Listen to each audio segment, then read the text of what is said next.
Buenas tardes, yo soy el doctor Ricardo Ariel Cabrera, profesor asistente de la Cátedra de Clínica Urológica 1 del Hospital Nacional de Clínicas. Tengo la responsabilidad de darle la clase de tumores renales.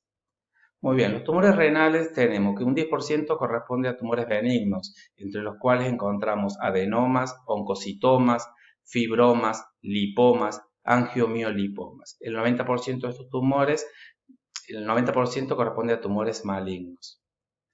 Muy bien, dentro de los tumores renales malignos podemos decir que pueden tener su origen en las células del túbulo contorneo proximal o en las células del túbulo colector. El 90% de estos tumores malignos se desarrollan a partir del parénquima renal y lo podemos dividir en tumores del adulto y del niño. Nosotros vamos a hablar los tumores del adulto. Los tumores renales que se originan a nivel del parénquima renal tenemos el carcinoma de células renales o carcinoma de células claras o adenocarcinoma, que es el mismo tumor con distinta denominación, tiene una incidencia del 85-90% de los tumores malignos, mientras que los angiomiolipomas u oncocitoma renal, como dijimos anteriormente, son tumores que tienen un comportamiento clínico casi invariablemente benigno. Tienen la particularidad que en los estudios de diagnóstico el angiomiolipoma, al tener tejido adiposo maduro, tiene una imagen característica, o el oncocitoma renal, que en el estudio en su fase arterial tiene un patrón estrellado o rueda con eje, entonces se los puede diagnosticar con métodos complementarios de diagnóstico. El carcinoma de células renales, o adenocarcinoma o carcinoma de células claras, podemos decir epidemiológicamente que representan al 2 a 3% de todas las neoplasias malignas del ser humano. Son más frecuentes en hombres que en mujeres, en una relación de 3 a 2, mayor incidencia entre los 50 y los 70 años de edad, más frecuente en individuos de raza negra. Acá podemos decir que el tumor de riñón típicamente son unilaterales, en un 2 a un 3% de los casos bilaterales, que se puede presentar en forma sincrónica o asincrónica. Y otra cosa que es muy importante es que tienden a ser multicéntrico, en un 5 a un 25% de los casos. La incidencia está en aumento en los últimos 20 años, pero también la tasa de sobrevida. El carcinoma de células renales tenemos factores de riesgo, factores endógenos y factores exógenos. Entre los factores exógenos tenemos el tabaco, la obesidad, la ingesta abundante de carnes o la dieta calórica total elevada, el bajo consumo de magnesio o de vitamina E. Enfermedades como la diabetes, la hipertensión o embarazadas que tienen más de 5 embarazos.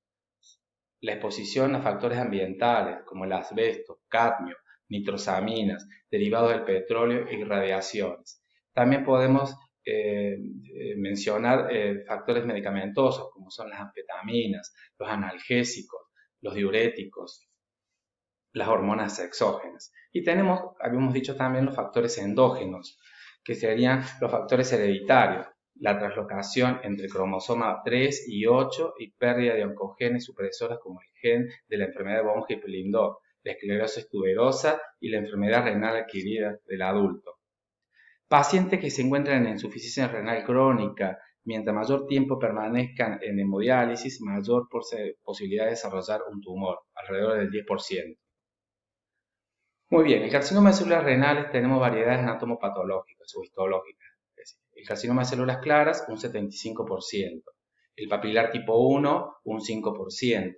El papilar tipo 2, un 10%. Cromófobo, un 5%. El oncocitoma, 5%. Tienen diferentes orígenes genéticos. En cualquiera de los subtipos pueden aparecer áreas de degeneración sarcomatoide. Eso es de muy mal pronóstico.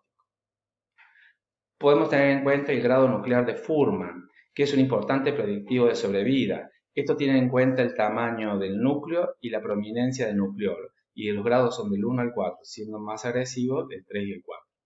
Promedio de mitosis también tiene importante factor pronóstico. Los de bajo promedio de mitosis son carcinomas renales de bajo grado. Los que tienen alto promedio de mitosis corresponden a carcinomas agresivos. La invasión microvascular también tiene importante valor pronóstico. Los estadios 1 no tienen invasión. En cambio, el 3 y el 4 hay una invasión. El 40% progresa. Muy bien. Vamos a hablar ahora cómo viene el paciente a la consulta. El 60% vienen en forma incidental, el 10% viene por la tríada clásica, un 30% es un gran simulador, anemia, fiebre, síndrome febril prolongado, cefalea, náuseas, vómitos, varicocele o síndromes paraneoplásicos. Y también puede presentarse por sus manifestaciones de metástasis. Muy bien. Eh, Hablando del el 60% que viene en forma incidental, ¿qué significa eso? El paciente, por algún motivo, se hizo algún estudio abdominal. Resulta que en esos estudios abdominales le detectan que tiene una masa en uno de los riñones, motivo por el cual vienen a la consulta urológica o son derivados al urólogo. Con respecto a la tríada clásica, que ustedes saben, el 70% vienen por hematuria. Acá es muy importante semiografiar los síntomas, digamos. Recordemos que la hematuria puede ser un síntoma cuando el paciente viene y dice que orina sangre, pero también recordemos que puede ser un signo cuando tiene una hematuria de tipo microscópica. El paciente no lo ve, pero es detectado en el análisis de orina. Muy bien, ¿qué podemos preguntar con respecto a la hematuria? Por ejemplo, ¿en qué momento de la micción se presenta? Si es inicial, podemos pensar en una patología que asienta por debajo del cuello vesical. Si es total, quiere decir que el sangrado viene de la vía urinaria superior. Y si es terminal, esto es muy característico que el paciente diga, doctor, cuando yo termine de orinar, noto que mancho el inodoro con unas gotas de sangre. En eso podemos pensar en una patología de origen vesical, sobre todo tumores de vejiga. Muy bien. Podemos preguntar además si esa hematuria se acompaña de coágulos. Los coágulos, ¿cómo son los coágulos? Si son coágulos redondeados, pensar que viene de una patología vesical. Y si son coágulos alargados como gusanos, pensar que viene de la vía urinaria superior, de uréter o de riñón. Muy bien. Con respecto a dolor, el 30% consultan por dolor. El dolor puede ser de dos formas. Un dolor continuo, sin irradiación, localizado en la fosa lumbar, generalmente obedece a tumores voluminosos que comprometen estructuras vecinas. O puede ser un dolor tipo cólico, que recordemos que se produce por la obstrucción del flujo urinario. Estos pacientes presentan hematuria, forman coágulos, obstruyen la luz urinaria y eso desencadena el dolor tipo cólico, que va a ser dolor desde la fosa lumbar, flanco, hipogastro hasta la zona genital. Muy bien, y tumor se presenta en menos de 10% de los casos. Generalmente, si tenemos un tumor palpable, necesitamos tener un paciente delgado y un tumor avanzado. Muy bien, normalmente el riñón produce determinadas sustancias, como es la renina, la 1,25 hidroxicolecalciferol, la eritropoyetina, digamos. En este caso, el tumor produce sustancias, estas mismas sustancias en mayor cantidad o similares. Entonces, pueden dar manifestaciones paraneoplásicas. Por ejemplo, la anemia. En un 20 a 40% de los pacientes encontramos anemia. Eritrocitosis. En un 3% de los casos. Recordemos que el riñón produce eritropoyetina. En este caso, lo produce en mayor cantidad y se dice que es en respuesta a la hipoxia inducida por el tumor. Caquexia, astenia y pérdida de peso en un 33% de los casos. Fiebre, 30%. Recordemos, cuando tenemos una fiebre de más de 30 días de evolución, sin causa infecciosa, pensar que puede tener un tumor de riñón. Hipertensión, en un 24%. Esto puede ser por dos motivos, o porque hay un aumento en la producción de renina, o por obstrucción segmentaria de la arteria renal.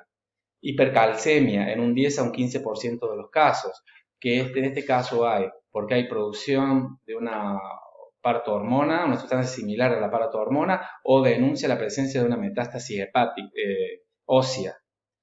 Muy bien, disfunción hepática o síndrome de Stauffer, que se caracteriza por alteración de la función de los test de laboratorio, leucopenia, fiebre y se caracteriza porque hay áreas de necrosis sin metástasis evidente.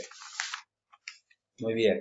Amiloidosis en un 3 a un 5% de los casos, enteropatías, neuropatías en un 3%. Y los síndromes endocrinos como Cushing, hiperparatiroidismo, amenorrea, hirsutismo, ginecomastia, galactorrea, impotencia sexual y diabetes, porque el tumor produce hormona paratiroidea, glucagón, gonadotrofina coriónica, insulina, todo eso.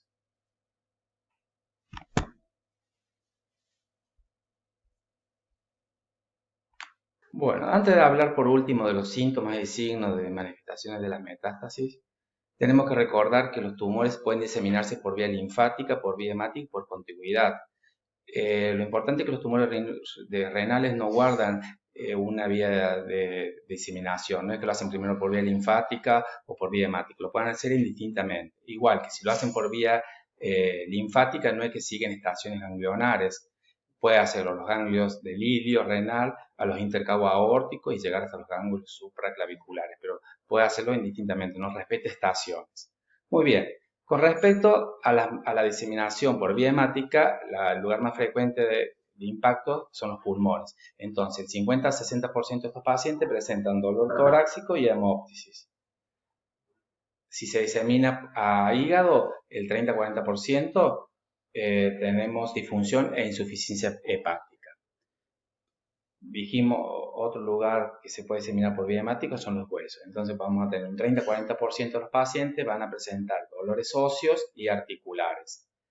Muy bien, por vía linfática, un 30-40% presentan linfedema de miembros inferiores. Vasculares, un 10%, el síndrome de la vena cava inferior y varicocele derecho. Nosotros sabemos que los varicoceles son más frecuentes del lado izquierdo. Si nosotros tenemos un desarrollo abrupto de un varicocele del lado derecho, pensar en un tumor retroperitoneal, un tumor renal. Y cerebrales en un 5% de los casos, hipertensión endocraniana y alteraciones de la conciencia.